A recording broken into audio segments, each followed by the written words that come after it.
Dada, Xorazmlik qizga uylansam nima qildi? Bo'ldi, uylanaman, tamom.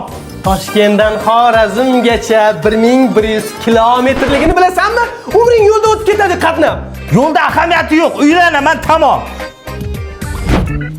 Shopir aka, Toshkentgacha necha soat qoldi? 6 soat qoldi, 6 soat. Shodiyor aka, tog'am to'yimizda ichib zaharlanib bansiga tushib qopti.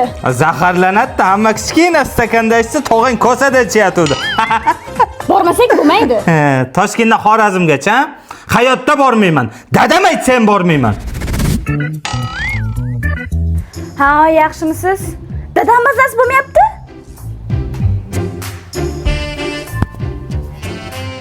Kuyovingiz bormayman deyapti. Kim aytdi bormayman deb? Men tayyor. O'z dadangga nima qilibdi? Burunlar bitib qopti. Agar farzandli bo'lsak, farzandimiz doktor bo'ladi. Nimaga? Chunki uydagilarida bir sog' odam yo'q-ki, hammasi kasal. Kasal degansiz esimga tushib ketdi. Oyim mazalar yo'q edi. Ko'rgan bo'lib kelamiz. Bekor aytdimmi deyman-da. Ha, sal narsaga yugurib borarding. Kelmadimi birortasi ko'rgani? Keladi. Men borganman-ku, ular ham keladi. Menga Ana kelayotgan bo'lsa kerak. Oyijon.